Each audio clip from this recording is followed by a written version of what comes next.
Good afternoon, everyone, and welcome to the Sustainable Finance in Fixed Income Research Competition Award Winners Presentation event. My name is Henry Schilling. I am a FIASI board member, and on behalf of FIASI's entire board of directors and the Fordham University Gabelli School of Business, I want to thank you all for attending this evening. 3 years ago, the Fixed Income Analyst Society, in collaboration with Fordham University's Center for Research in Contemporary Finance and the O'Shea Center for Credit Analysis and Investment, launched a research competition on environmental, social, and governance-focused investments and innovations in sustainable finance. The co-branded competition, which was expanded this year to cover undergraduate and graduate school students throughout the US, invited original research on the topic of sustainable finance in fixed income and related markets.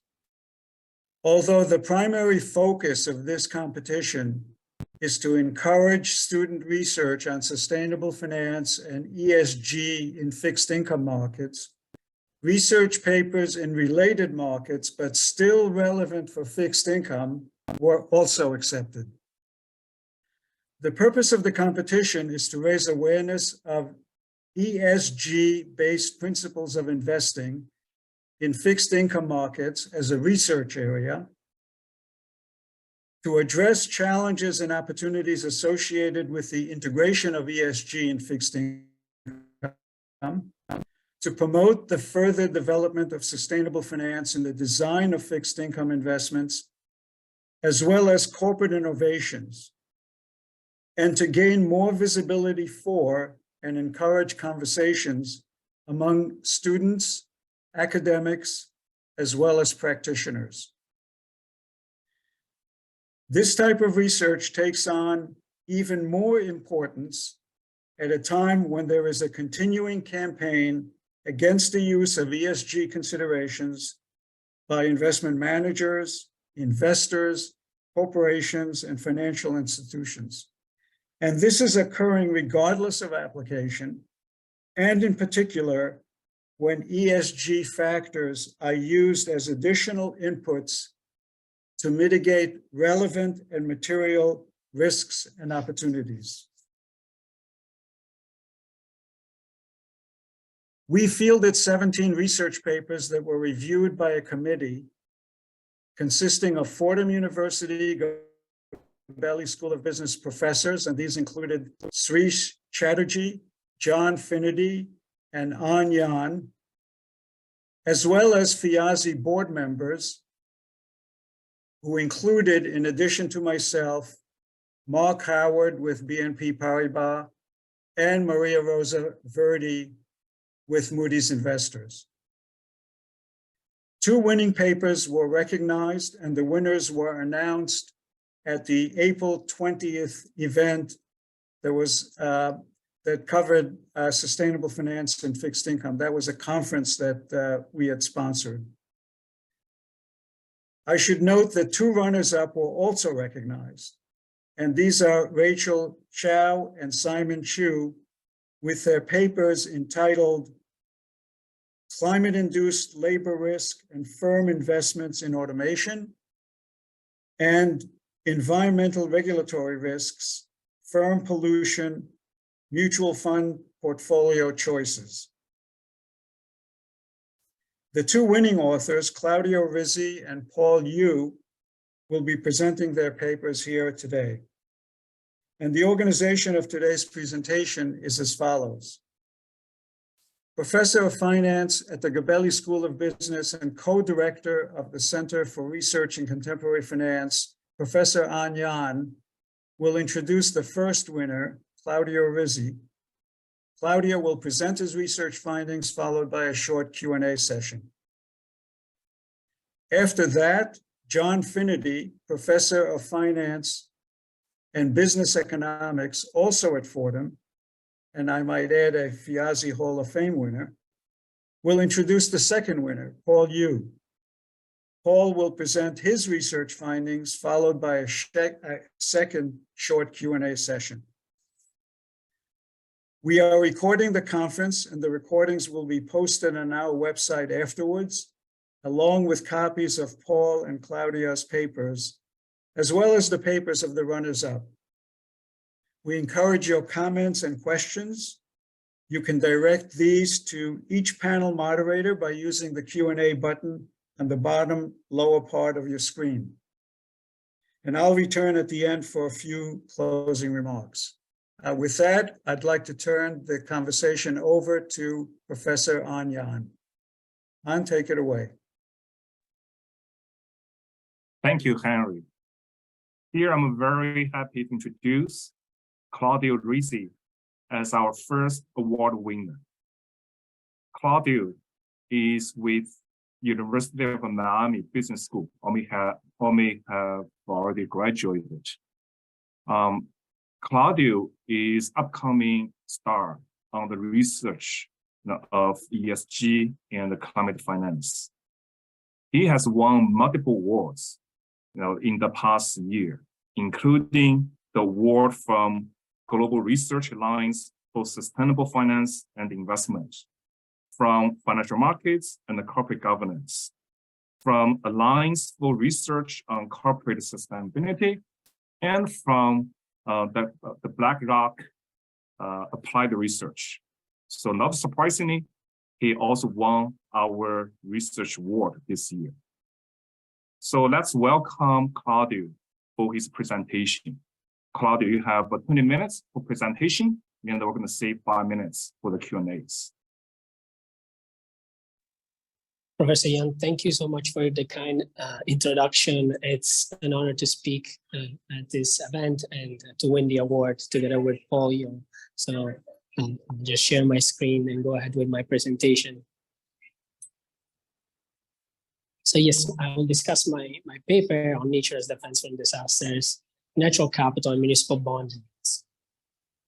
So as we know, climate change has been discussed in the platforms worldwide. And one of the reasons why it's so important is that it's strictly related to natural disasters. In fact, the frequency and intensity of natural disasters are strictly related to global warming. One reason for that is that the temperature increases and it causes and allows the atmosphere to hold more moisture, which in consequence increases the intensity of rainfall.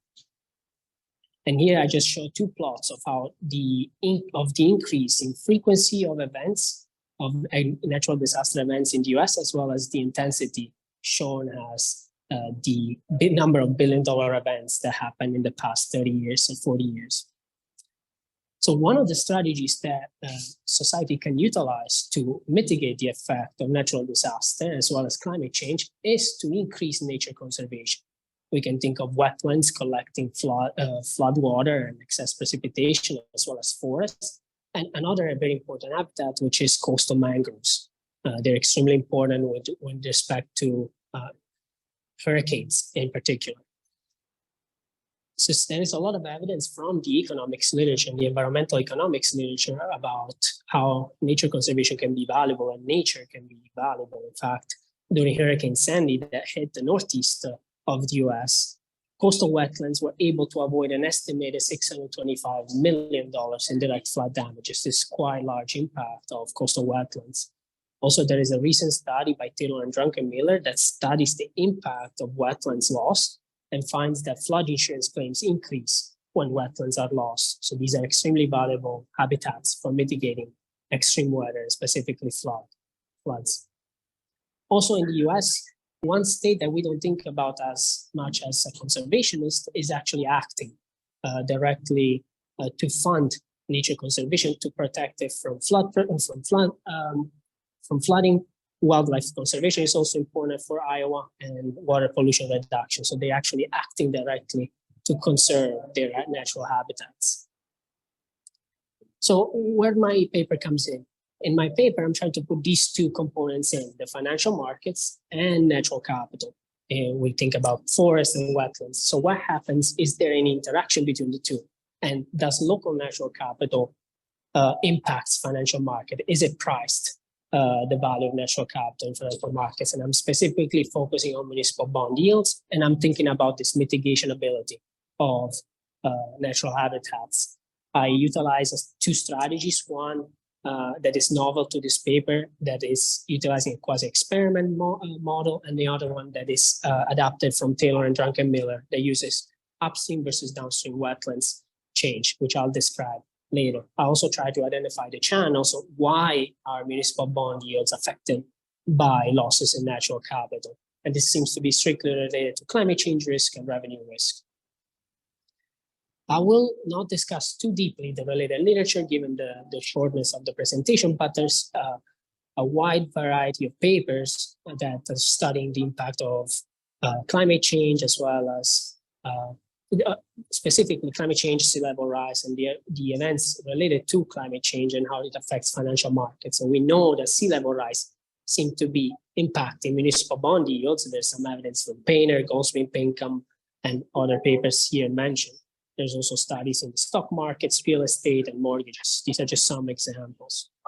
And again, the environmental economics literature is really focused on the impact of nature with respect to how it can mitigate extreme weather damages. We also know that studying natural disasters is quite important to understand their impact on the economies worldwide and how long the effects could be. And also really understanding how mitigating climate change risk can affect local capital stock, taxes, and economic growth seems to be extremely important. This can be, this is actually highlighted in the paper by Hongaro. So the contribution of my paper actually comes from directly the importance of studying the impact of nature loss on financial markets and borrowing costs. We don't really know much about how nature affects financial markets, so that's where my paper really brings some contribution to the current literature, and also proposes an alternative way to measure the value of natural capital using a market-based, forward-looking measure. Also, given that climate change is, global warming is affecting economies worldwide, we need to understand also how local finances and cost of debt is affected. And this paper also contributes to this branch of the literature. Lastly, if we're thinking in a very practical manner about projects that are being started by municipalities and counties in the US, we need to really account for the trade-offs between urban and economic development versus nature conservation. So one of the trade-offs would be, is the cost of debt being affected by these projects? So the focus of the paper is municipal bonds, and I'll just speak very briefly about these securities, since this audience will be familiar with this type of fixed income security. So these securities are utilized to fund public projects. We can think of school, hospitals, roads, and day-to-day funding of the municipalities, and they're split into two types: revenue bonds and general obligation bonds. The revenue bonds are specifically supported by the revenue source of the projects. So we can think about a toll road. The tolls are funding are used to pay the investors back, and the coupons, the general obligation, are backed by the general revenue of the issuing entity. So taxes can be raised to pay for these securities. The ultimate holders of these bonds tend to be households. 66%, in fact, are held by households, either direct or mutual funds. However, households are not really the marginal investors here. They are not trading on information. They're investing in the long term. The actual traders are institutional, sophisticated investors. Why municipal bonds are important? Because municipalities cannot move. They need to do something about climate change or natural disasters in order to mitigate the risk. Or, of course, they can do nothing, and then that should be also reflected in the pricing of the securities. So if we're thinking about a sophisticated market, which municipal bond market is, investors account for the local risk when pricing these securities. So local risk, and by consequence, natural disaster risk, is really important when pricing these securities, and then hence we can utilize to understand if natural capital has some type of pricing implication for these securities. Also, the size of the market is quite large. Again, there is a lot of data going on for this study, from municipal bonds to satellite data of wetlands, hydrography data sets. I won't describe these into that, precipitation information, county information, and so forth. So I'll just jump to the identification strategies. How am I able to understand if nature loss is affecting municipal bonds? And basically, we can think of wetlands being both upstream and downstream of a county. So if we're thinking about a small hill, the upstream, of course, is going to be on the highest part of the hill. Downstream is at the bottom in the valley. So if it's raining, if there is some excess rain, wetlands are absorbing and collecting the precipitation, but which wetlands are absorbing the water before it goes through the town, like you can see in the picture? Only the wetlands upstream. So the water is collected and in the wetlands upstream, some of it runs through the town and then ends up collecting in the wetland downstream. So the only wetland that is important for flood mitigation in this case is the upstream wetland. And in order to have a stable identification here, there has to be no bias between urban development upstream versus downstream. And that's the case. In fact, I do a check, statistical check to see if there is any bias for urban development. There's not. So here we have the basic, most important identification technique that I utilize in the paper.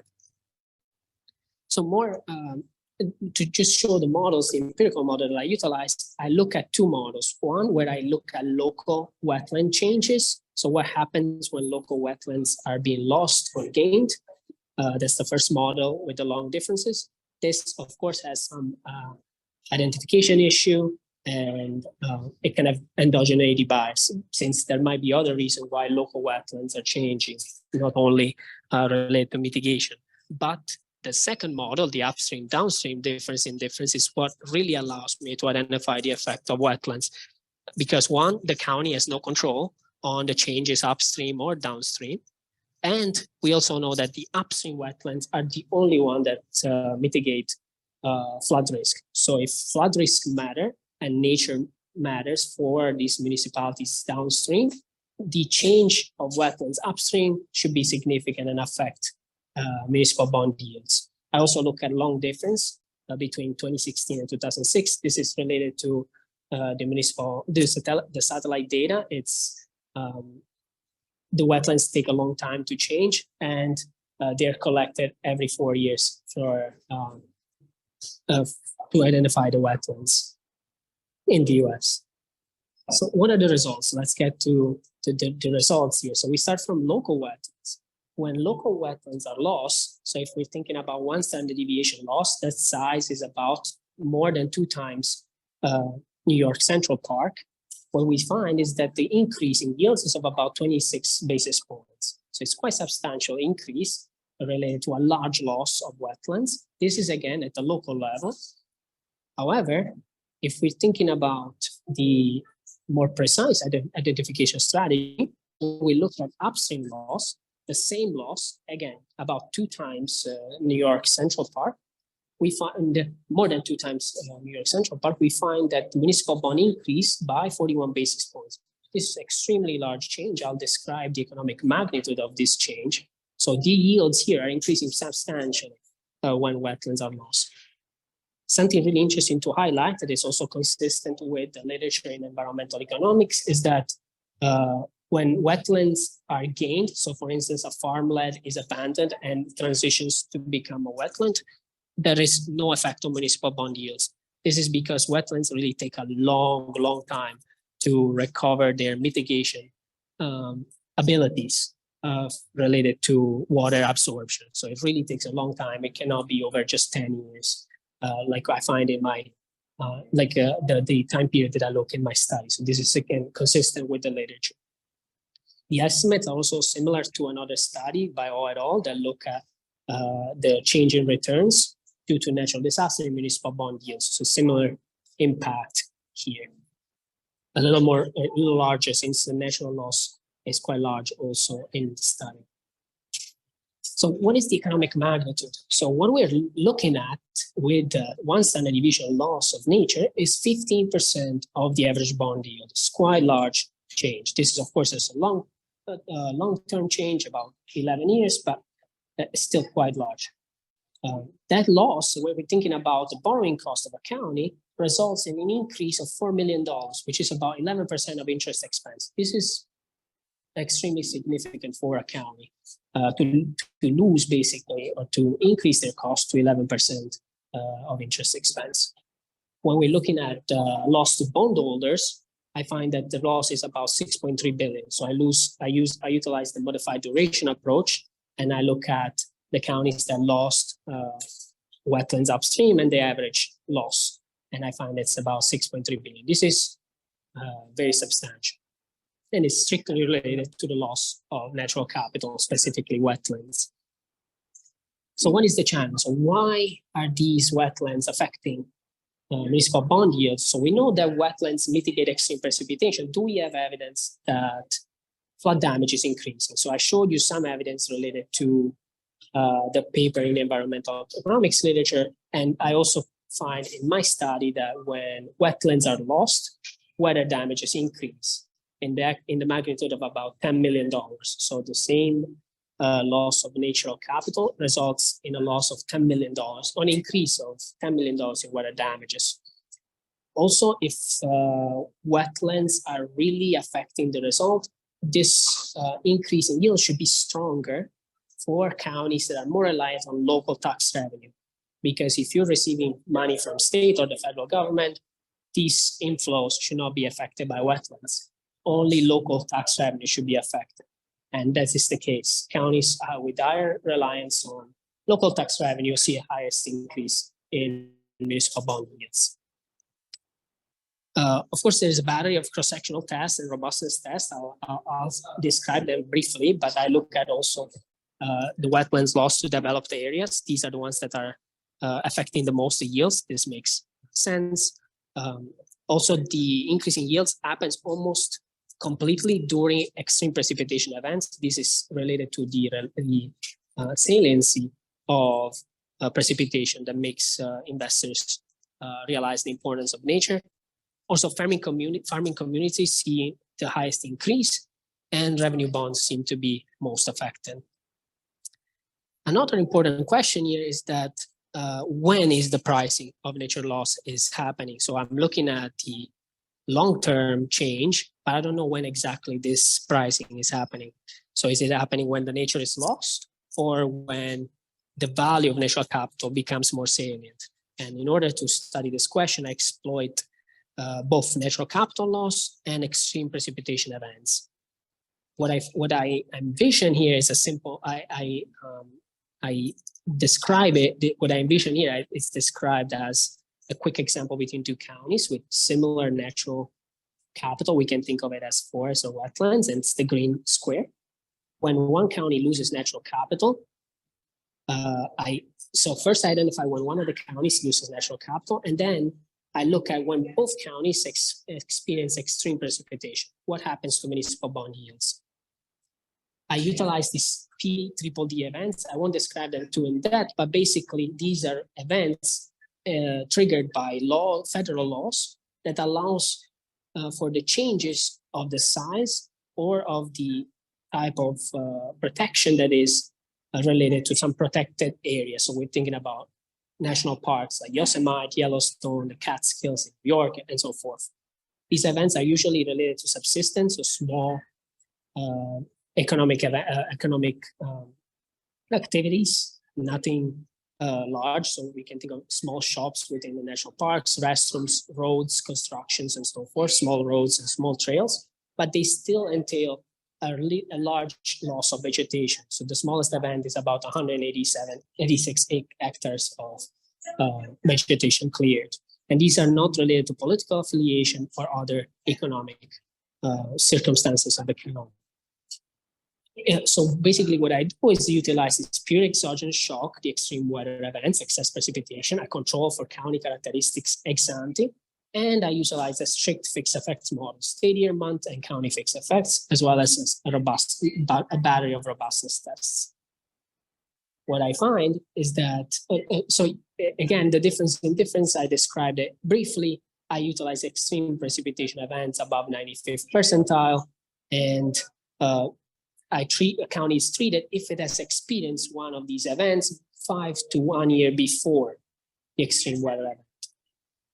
And I only study counties that experience extreme weather events. So again, the difference between counties that lose natural capital and those that do not.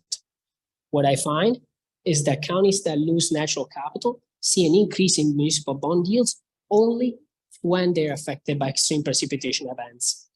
There is no effect when nature is lost. So when the nature loss event happens, there is no effect. There's only effect when extreme precipitation happens. And we see this spread between counties that lose natural capital and those that do not. So there's an increase in yields for the counties that do lose natural loss, that lose natural capital. There's also an effect on offering yields and credit ratings. I'm going to conclude here. There's a lot of spatial spillover effects up to 50 miles, as well as other robustness and cross-sectional tests that I won't describe right now. These are only to really clarify that the results are stable and there is no other bias of any kind, both in the statistical matter or other events that are causing my results. So in conclusion, what I look at is the importance of nature in mitigating climate change risk and natural disaster, and how this can affect the cost of data communities and how this can really affect the spending that is made by these counties and how much they can save on interest expense if they protect natural capital. So there is a trade-off when development is allowed. And of course, I am looking to expand this research on looking at other assets and households and how these affect them, and as well as how municipalities choose to invest in climate mitigation. Thank you.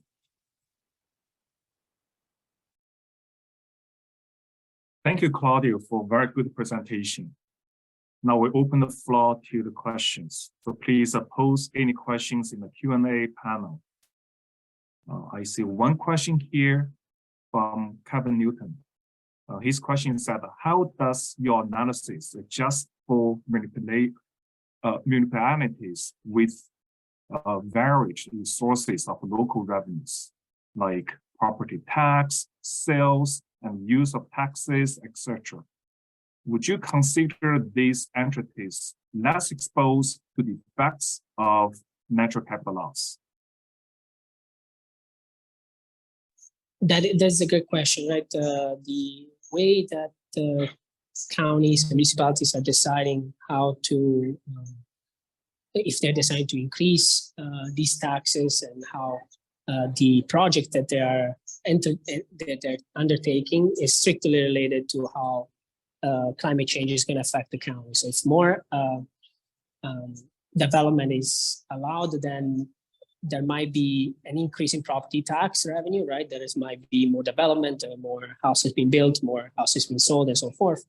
However, flood risk might increase, insurance costs might increase. So there is a complex connection between the two. So it's not a one-way road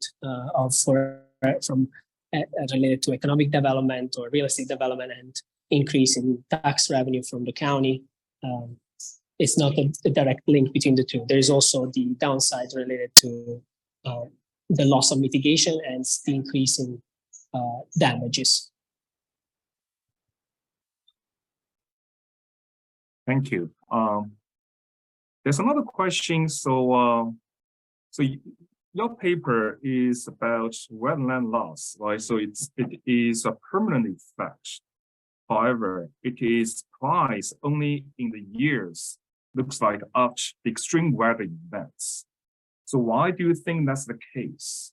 That's the first question. Second question is that, if so, can municipality time its issuance to avoid the extreme weather period, therefore can reduce their issuing costs? You bring two quite important points.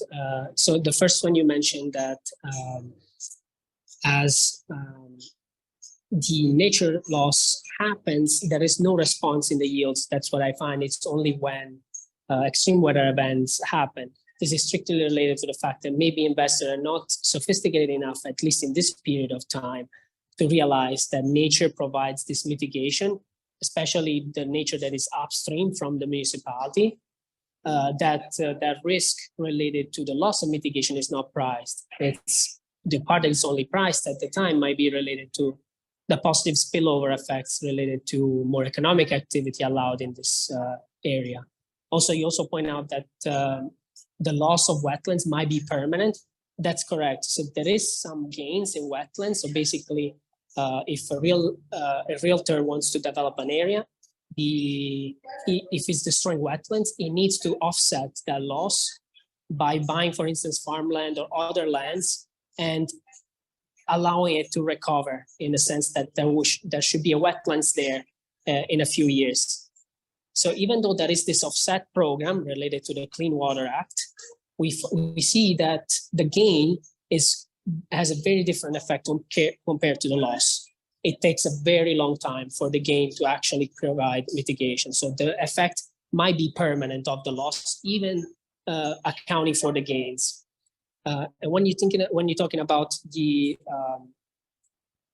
timing of the pricing, so it seems to be strictly related to the salience.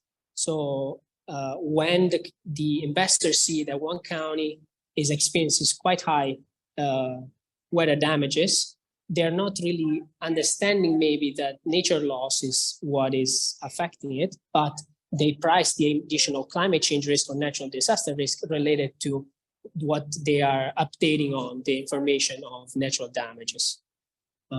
And also this is also coming from some traders. So speaking to some municipal bond traders, they speak about the fact that they really look at extreme weather risk and natural disaster risk of municipalities, but at this time, they're not really looking at mitigation from nature. Okay, thank you. I think we have a time constraint. So I'm going to pass the podium to Professor John Fennerty to introduce the second award winner and the second paper. Thank you, Claudio. Thank you. Thank you so much. Thank you, Juan. It's my pleasure to introduce the author of the second first place prize, Paul Yu. Paul recently received his Ph.D. from the University of North Carolina Kenan-Flagler Business School, and Paul's going to be joining the faculty of American University in the fall. Paul's paper is entitled ESG Investing, A Tale of Two Preferences. The paper investigates what motivates ESG investing. He finds that ESG investing leads to lower financial returns, but that those returns are compensated for by either of two factors, either non-pecuniary factors, really in the form of positive externalities, such as reducing the amount of GHG emissions, or pecuniary factors in the form of reducing ESG risk, for example, reducing the amount of climate change transition risk. It's a really excellent paper, and I'm sure you're going to enjoy Paul's presentation. So, Paul, I'm going to turn it over to you now. All right, thank you so much for such a nice introduction of myself. I'm honored to be here to present my job market paper. It happened to be, and it's titled ESG Investing, A Tale of Two Preferences. So as many of you here know already, that ESG investing, which integrates environmental, social, and governance criteria, has become a mainstream investment strategy. About 1 in 3 professionally managed capital are actively assessing ESG criteria one way or the other. Very interestingly, though, there is a plethora of raw evidence showing this strategy has been outperforming their peers. So ESG-friendlier assets have been persistently outperforming in the US and also worldwide. Coinciding very nicely with such evidence are these well-known academic papers, which document rather positive ESG and expected return relationship, even after properly controlling for the well-known risk factors. And this persistent outperformance is, in fact, puzzling to us as an economist, but also as a practitioner, mainly because of 2 reasons. First is because investors exhibit preference towards non-pecuniary benefits. And we have several experimental and empirical papers suggesting investors' willingness to sacrifice monetary rewards for aligning their portfolio with their ESG principles. And because these ESG assets actually generate this additional warm glow utility, these assets have to be traded at premium and should lead to lower expected returns, not higher returns. Another channel that leaves us perplexed by this ESG outperformance comes from the evidence that show ESG-friendly assets are in fact systematically less risky, potentially due to these assets being less exposed to regulatory risks. And with risk-averse, money-liking traditional investors in the economy, these assets will be again traded at premium because they offer us a better risk hedge quality, and hence lead to lower expected returns, not higher returns. And in fact, some papers do find a more plausible negative ESG and expected return relationship in different and separate E versus S versus G contexts, or maybe by using implied cost of capital measure instead of realized returns. However, to the best of my knowledge, no existing paper has attempted to separately identify these two potentially distinct preferences and quantify their pricing implications separately. And this is going to be the main contribution of the paper. And along the way, I will be able to offer a plausible explanation as to why we have been seeing this puzzle.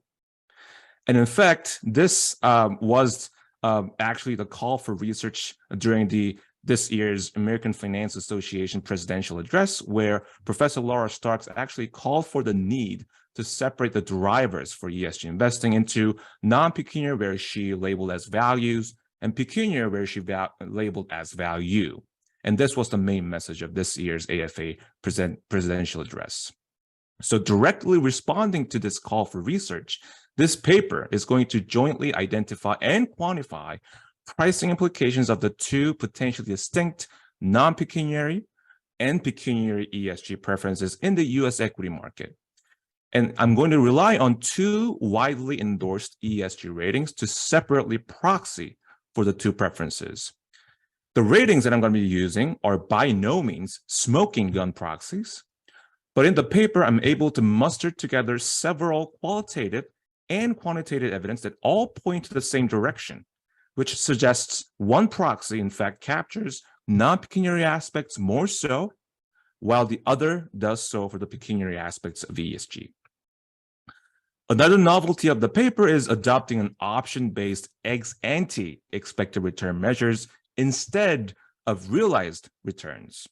So recent papers have shown the persistent capital inflows to ESG assets have been a major driver for their realized returns to be staying elevated for the last several years. Now, the option implied expected returns based on the recent papers by Martin and Wagner and Kenan and Tang are in fact theoretically immune to such unexpectedly persistent demand shocks. And they also inherit investors' forward-looking ESG preferences so that we can zoom in onto equilibrium pricing effects of non-pecuniary and pecuniary ESG preferences if they indeed exist.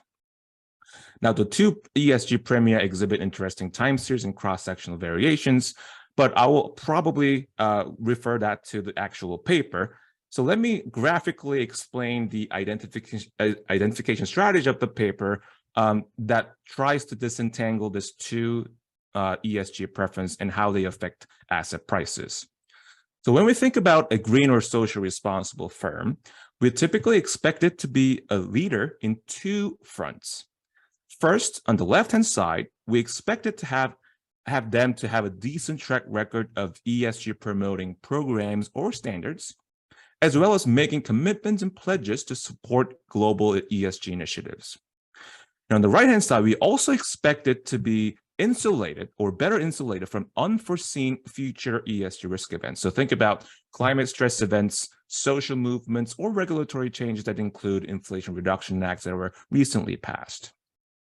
Now, relatively speaking, this latter part is more directly tied with firms' operations and cash flows that traditional pecuniary investors would care about, while the left-hand side, the former part, pertains to normative and not immediately material ESG values that only non-pecuniary investors would pay attention to. All I'm trying to say here in this nice picture is that as long as these two aspects are not identical firm-level ESG aspects, and as long as I have access to proxies that weigh one information more so than the other, I will be able to leverage those two proxies to quantify the pricing implications of the non-pecuniary and pecuniary ESG preferences. And in fact, this ESG Sun proxy focuses on assessing key ESG performance metrics and ESG practices in place, while ESG Dollar proxy here intentionally disregards what ESG Sun proxy captures, but focus on measuring the severity of ESG-related allegations, controversies, or accusations that may materialize in some future states of the world. With that, let me briefly give you the preview of results.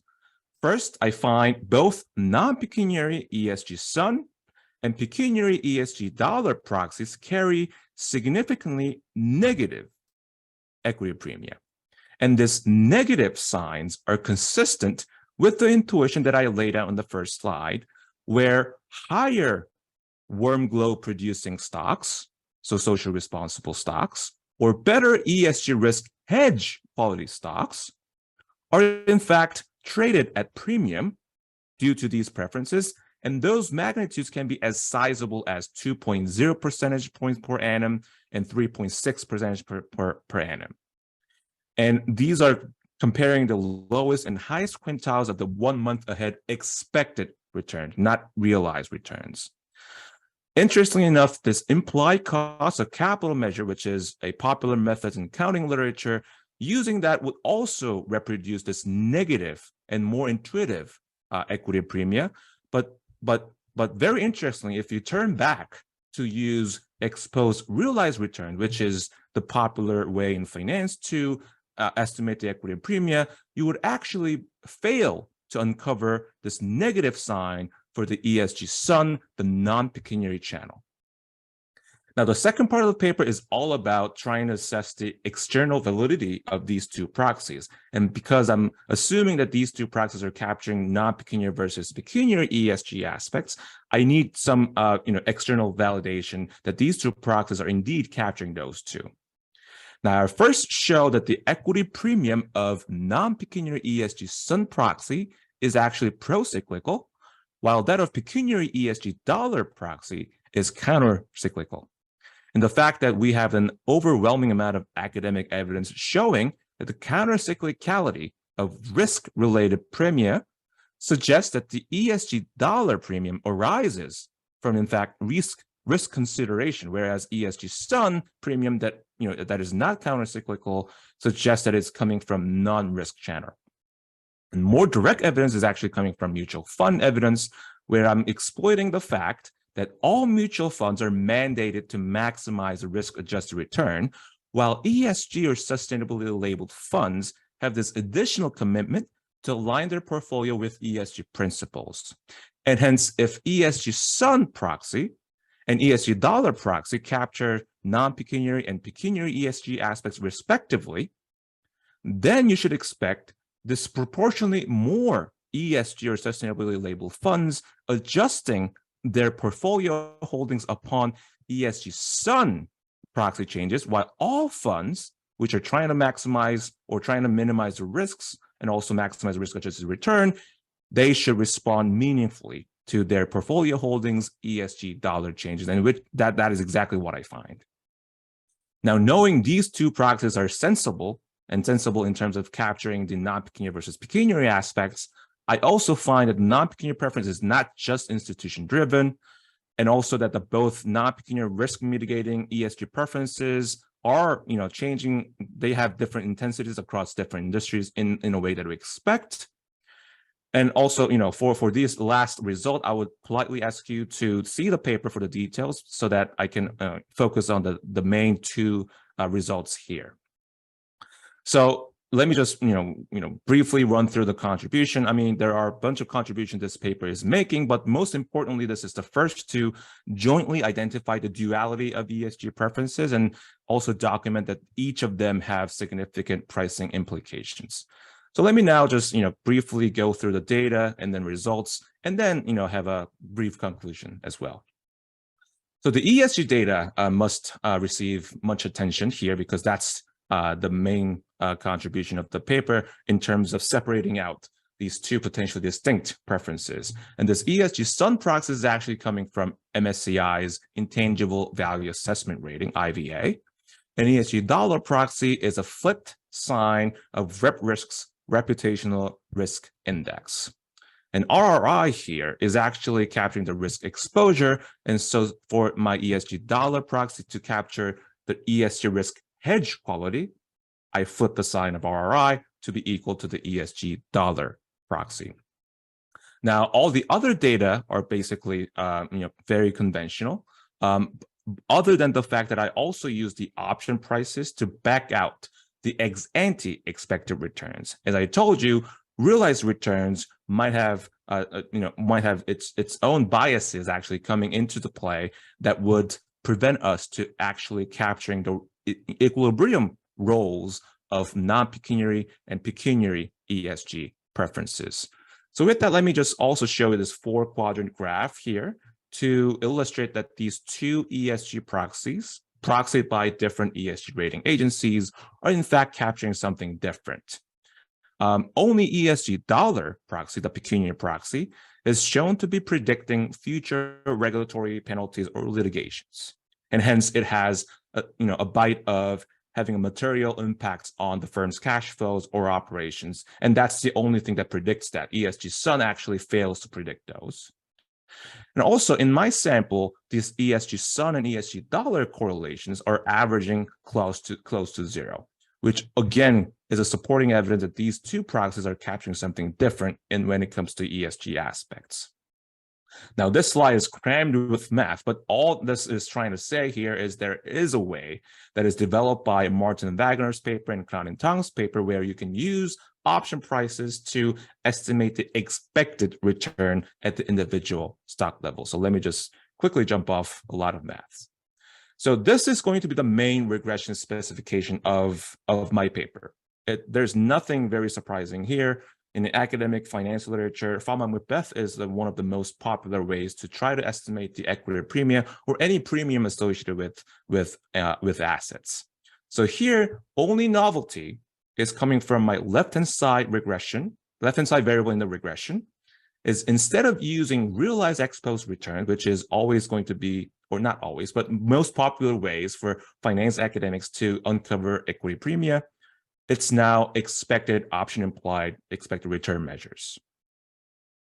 Everything else is pretty conventional. I also have some variables here that are trying to capture some nonlinear effects of ESG, but let me defer that to the actual paper. So first set of results here.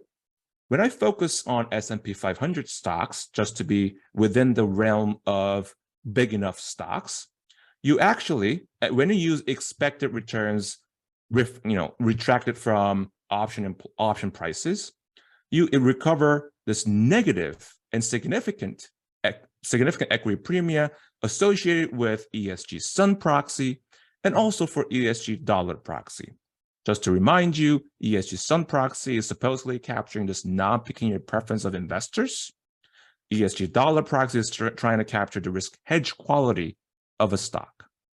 And both have the negative signs. And again, that is consistent with our intuition that the better ESG warm glow producing stocks, and also the stocks that are believed or perceived to have better ESG risk hedge quality are going to have a premium with their prices of today and hence lead to lower expected returns. And that's a negative sign right there. And when you expand the scope of your sample into all crisp stocks, you still are going to recover this negative and significant equity premium associated with these two proxies robustly.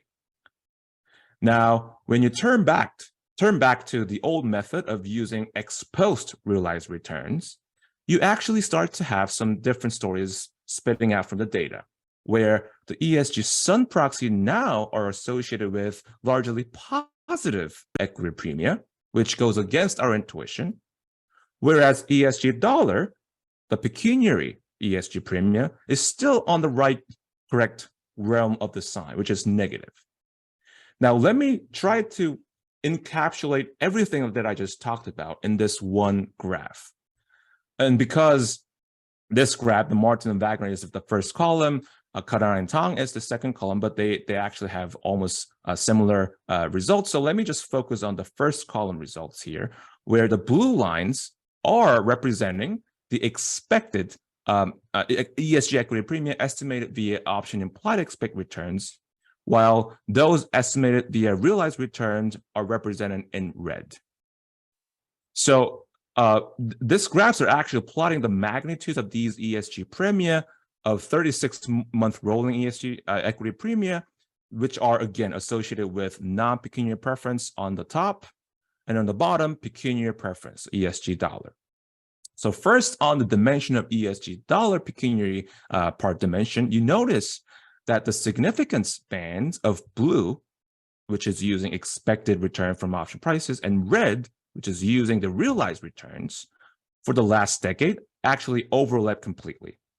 And this actually suggests that the bias due to trending ESG capital that we have been seeing for the last decade is unlikely to be driven by pecuniary ESG concern, because if it was, then we should expect a significant divergence starting around when ESG asset demand started to pick up.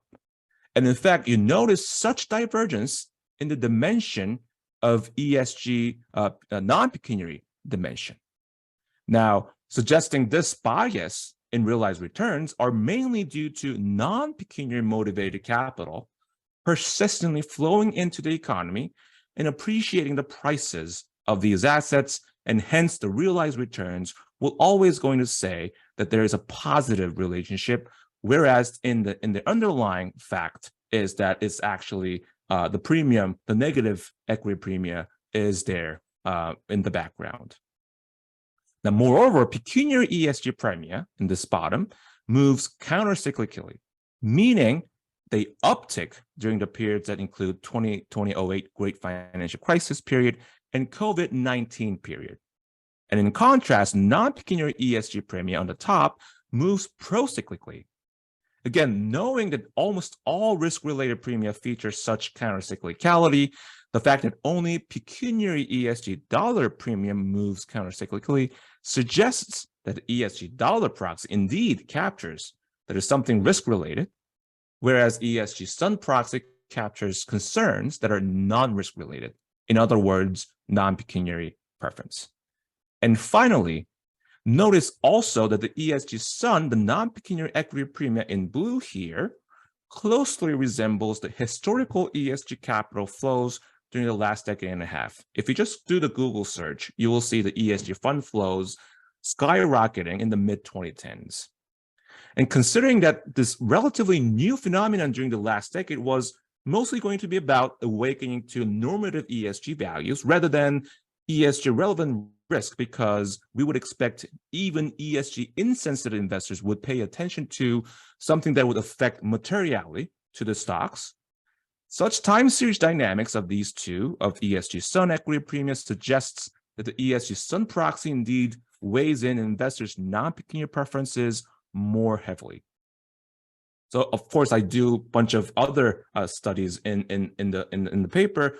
I would just briefly highlight one validation of these two proxies, looking at the mutual funds, where I have the results where the traditional mutual funds would be reacting to the ESG pecuniary proxy, the ESG dollar sign, very significantly.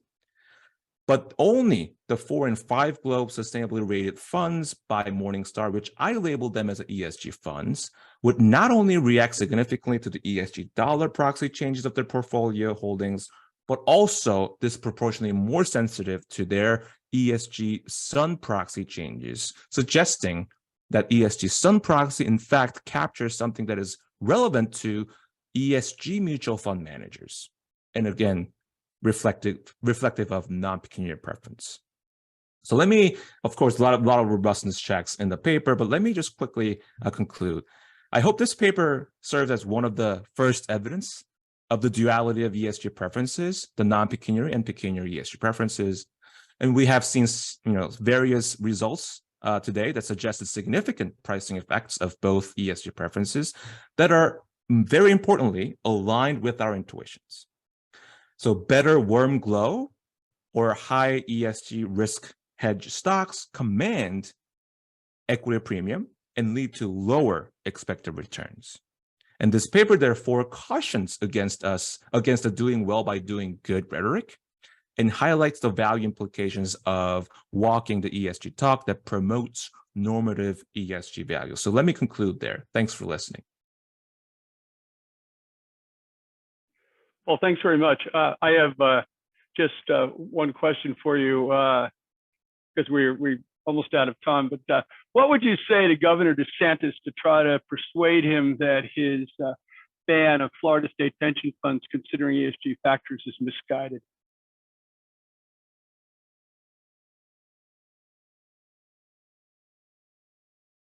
You're muted, Paul. Thanks for that, Lauren. That's a very interesting and also a political question that I will be kind of cautious in answering. But at least, the objective facts that I uncover in my paper is that if you do start to integrate the information about the fund or the assets profile in terms of how the asset is promoting or being well aligned with ESG normative values or principles, you do seem to have significant value implications. So the ones that are, let's say, better aligned with how UNs are thinking about the principles of responsible investing, if they're well aligned, you will, in fact, have a positive pecuniary consequence of promoting those because your price of today will actually increase. And that would actually be the case in this new norm where this craze of ESG demand stabilizes. And that's what I'm going to be probably going to say in front of Governor DeSantis, that you should probably think twice about this when you're actually suggesting that is going against with what I'm finding in my paper. But thanks for asking, John. Thank you very much. We're just about out of time, so I'm going to turn it back to Henry Schilling for some concluding comments. Well, in conclusion, we encourage everyone to read the papers that, as I said at the outset, are posted on the FIASI website. And I'm sure that if you have any questions regarding these papers, Claudio and Paul would be more than happy to respond to those. I'd like to thank everyone for attending the presentations this evening. I'd like to again congratulate Claudio and Paul on their winning papers and thank them for their original and informative presentations. Thank you also to Professors Jan and Finity for their participation this evening. We're hopefully going to launch the 2024 competition later on this year, and we'll probably be making an announcement regarding the 2024 competition in December or so. Please reach out to any of us with your comments and suggestions. And just before I close, I'd like to bring to your attention the fact that FIASI's annual meeting is scheduled to take place June 14th. You're welcome to attend. In fact, we would hope that you do attend. And stay tuned for additional details regarding our 2023 Hall of Fame, which will be held in September of this year. So with that, I'd like to conclude this evening's event and have a good rest of the evening.